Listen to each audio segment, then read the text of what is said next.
The bubble skirt isn't finished and it's not happening. I was 2 steps from done. I needed to fit the waistband and put the elastic in and adjust the elastic at the bottom, and that was it. But that was also the point at which I knew this was not for me. Hi, I'm Myrna. Thanks for joining me in my studio today. I wanted to talk about why one pattern works and another one doesn't when they look like they're the same thing. One of my favorite things is to learn something new, and I actually did with this sew. I thought that with the yoke, this would actually be more flattering and less big to bigger, because it would be big to bigger. But what actually happened is that in comparison to the other skirt, the bottom hemline of this one is 155 inches, where the bottom hemline circumference of this one is 109 inches. That's a huge difference. And both of those come from the waist, so that amount of flare on the one with the yoke is happening in a much shorter space. And this one with the less flare is happening over a more gradual line. The end result is actually that there is far less fabric in this one, and I already found this one too much in terms of an A-line. This one actually goes around your hips and in a bit before it flares out. So it's much more flattering with not being, a direct triangle. It actually softens and then flares. And I hadn't looked at it that closely. This is the one that I previously made a bubble skirt out of, and I wish I still had that, but I don't. And I could show you the difference. What I am going to show you is how this one bubbled looked and how it didn't work. I'll need to work back and forth to the mirror, so I hope this location works. I've changed the top. This one's snugger and will tuck underneath, and I have an elastic for my waistband. Now, I'm not unusual in that I have a tipped waist. So here is the front of my waist, and here is the back at the 5/8 inch mark. If I put the elastic in that position,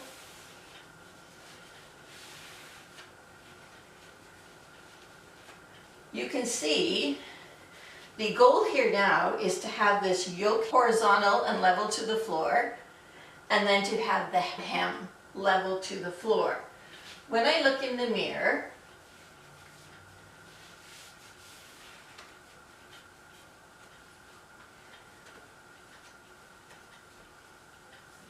that is that position. I took my shoes off too so that there wouldn't be so much noise. I put the top of my waistband at my waist. I would mark right here. I would cut 5/8 of an inch above that, and I would sew an elastic waistband on. Now when you look at the garment, the reason I'm not making this into a bubble skirt is partly looks and partly feel. This feels very heavy and very frumpy. That's what it feels like, frumpy. I've made another bubble skirt and it does not feel at all like this. I don't put anything into my wardrobe that isn't a definite yes. I don't need another garment. I'm not running around in my birthday suit. I don't need another project. I have lots to do. I enjoy the process, and the results are a bonus, and those results go into my wardrobe when they're yes results, not when they're that's okay. I've made this over twice, so I'm deciding now if I'm going to save the panel fabric. There's a lot there and I could do something with it, or whether I'm just going to abandon this cause. I hope you found that interesting. I will shoot it at a better angle next time with a little distance further back.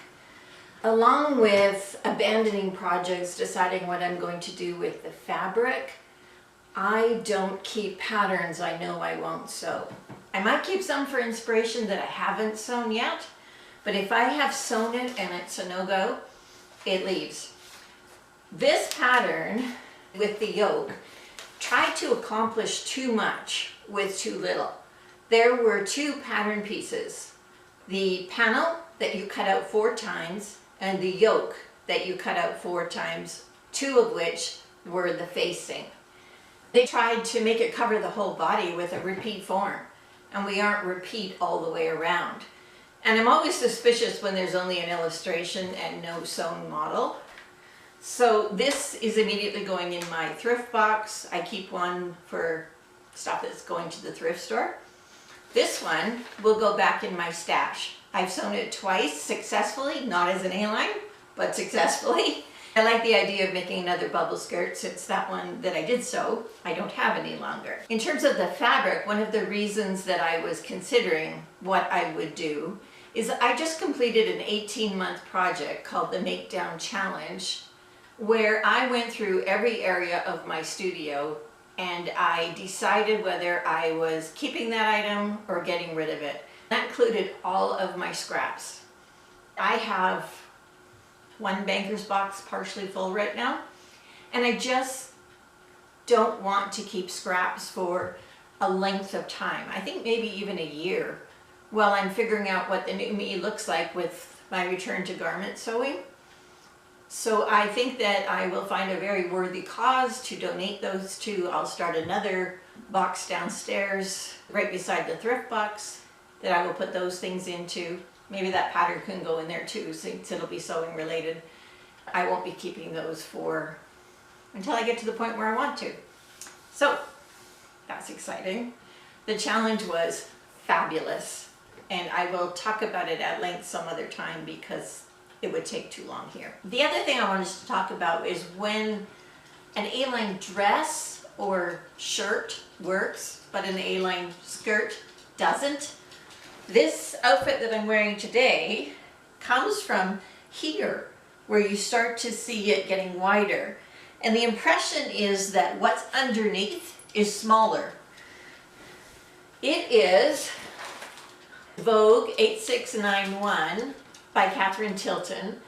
Before she went to Butterick, she was with Vogue. I took the skirt of this, minus the peplum, added my TNT t-shirt to it, and it became this. The pants are Berta 7400.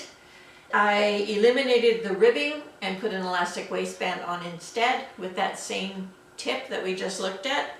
This is my favorite pant pattern probably ever. I still adore it. In those cases with the top and with the dress, it's that gradual line. If the hemline isn't gigantic, 155 inches on that one skirt is gigantic. Like 109 inches is gigantic. Never mind another 50%. But when it's coming from higher up, even if it's slim fitting to the waist and then starts to flare, you're going over that angle is much more gradual. And then there's the swish that's there. I had made this into a dress, and what I did is cut the pattern right here at the hip and then lower this. So this circumference became the hemline of the dress, and this stayed exactly the same, and I filled in the difference. I was going to put in some photographs of the top with my favorite pants and let you see that, and then I also have some photographs of this top with the pleated skirt that I did like and with the bubble skirt that I'm not finishing. We'll do that now, and then if you haven't already checked out, in which case you've already checked out, but if you haven't already checked out, I have no idea what I'm sewing next week, and I will give you a little bit of further introduction about me. It's okay, sweetheart. One of the other things I like to do is knit. And just as with sewing, I'm not in a rush to have more things, and I am very known for knitting something, taking it completely apart, and re-knitting the yarn. Now you have to admit that's being financially responsible. I get to knit that yarn like at least 2 times, maybe 3, and I'm fine with that. I just want to enjoy the process and see if I can do my best job with that thing.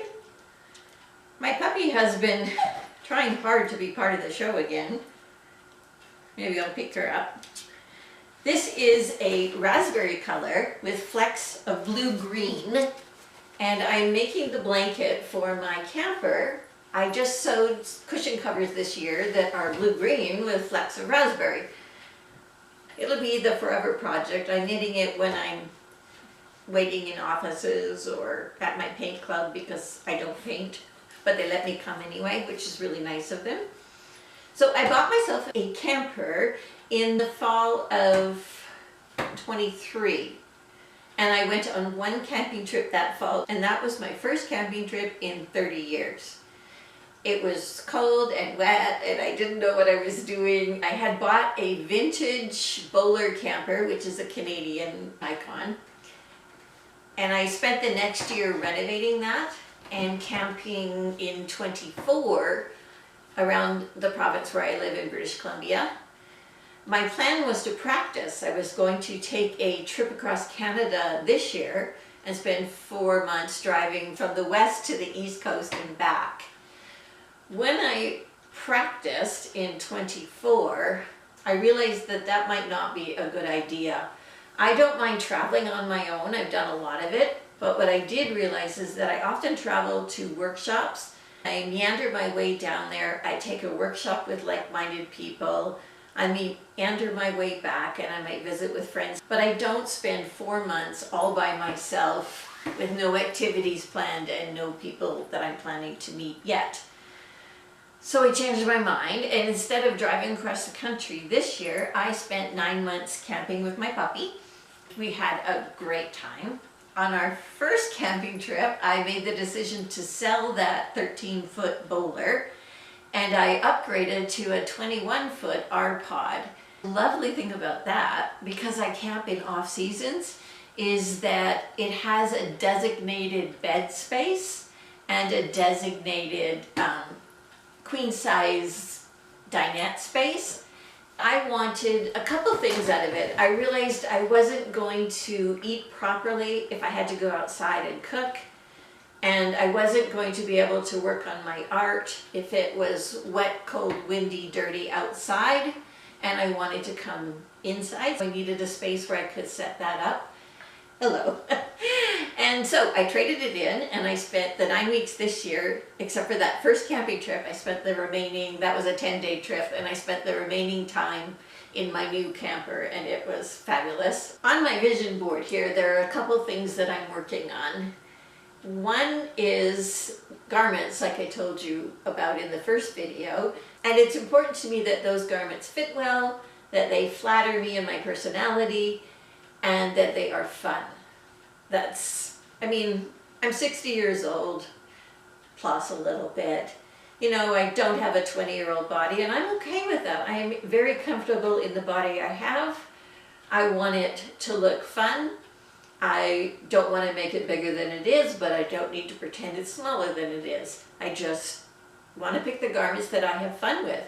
I'm a definite pear shape, and apparently I make the wrong choices for a pear, but I prefer all my pattern and fun on the bottom, a rather plain top, and some sort of statement necklace. And the great thing about being this age is it really doesn't matter. If someone thinks that I would look better in something else, that's fine. They're entitled to their opinion, but I don't care. I'm going to do what I feel good in. And feel is far more important to me than, when I say flattering to me, a huge component of flattering is the way I feel in that garment. Does it come across as perky me? So on my vision board, sewing garments that are fitted, flattering, and fun. And also on my vision board is improving my physical health in terms of improved diet, more exercise, so that I am more fit, more flexible, and strong, so I can keep doing the things I enjoy doing for a really long time. To that end, have also bought myself an electric bike. I bought myself a kayak, and I'm just trying different things to see what I think of them. I enjoy hiking, but I'm not, I'm a gentle hike person. Same with I'm a gentle bike person. I'm not doing the mountain bike thing. But I am getting out and having fun, and isn't that an amazing blessing of being this age? Too cool. So that was a little bit about me. I think it kind of rambled all over the place, but there you go. I was distracted by the dog again. Sorry about the squeakies earlier. I'm so programmed to not hear them that I didn't. And I thought, okay, it's only for a short time, we will blurt them out. So I'll be back next week with something. I don't know what it is yet, but we'll see. Take care. Thanks for being here.